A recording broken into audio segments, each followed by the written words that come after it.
ထမင်းနဲ့ဟင်းမစားတတ်တာကြောင့်ထူဆန်းတဲ့နီးနဲ့စားကအသက်ရှင်နေရတဲ့မေလာတန်စင်ပရိသတ်များအားလုံးပဲမင်္ဂလာပါရှင်ထမင်းနဲ့ဟင်းဆိုတာလူတိုင်းစားတဲ့အရာတစ်ခုဟုတ်ပေမဲ့မြန်မာနိုင်ငံမှာတော့ထမင်းစားရတာကိုကြောက်တဲ့သူတွေနဲ့ယွန်းတဲ့သူတွေကလည်းအများကြီးကိုရှိနေတာဖြစ်ပါတယ်တချို့ဆိုရင်ထမင်းမြင်ရင်ကြောက်တဲ့သူရှိသလိုယွန်းတဲ့သူလည်းရှိပါတယ်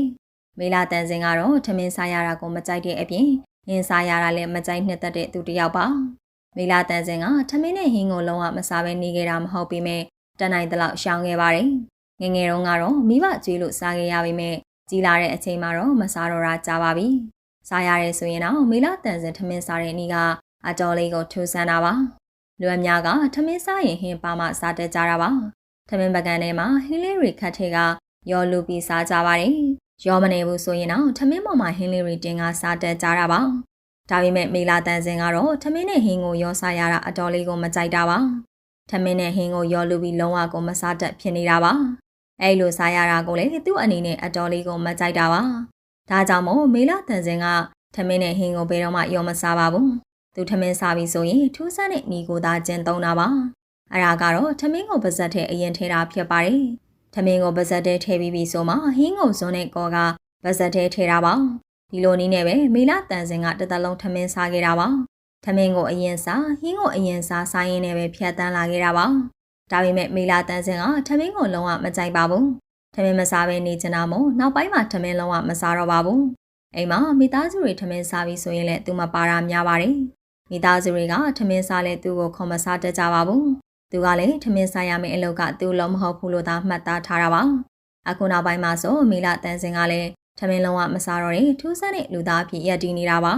ထမင်းမစားဘဲတခြားမုံတွေကိုသာစားတော့တာဖြစ်ပါတယ်။ထမင်းမစားတော့တာကြောင့်အရင်ကထပ်ပို့ပြီးလှလာတယ်လို့လည်းသူ့ကိုယ်သူခံစားနေရတာပါ။အရင်ကဆိုမေလာတန်စင်က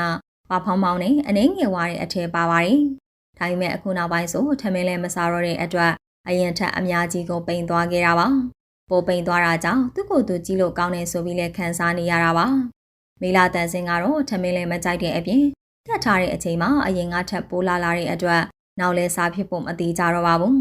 မြန်မာနိုင်ငံမှာကထမင်းကြောက်တဲ့သူတယောက်ပြီးတယောက်ပေါ်လာတာမို့တချို့ကလည်းဝေဖန်နေကြပါတယ်မေလာတန်စင်ကအခုနောက်ပိုင်းမှာအရင်ကထက်အများကြီးကိုပြောင်းလဲသွားခဲ့တာပါအရင်ကမျက်နှာဖောင်းဖောင်းနဲ့ချစ်စရာကောင်းခဲ့တာကို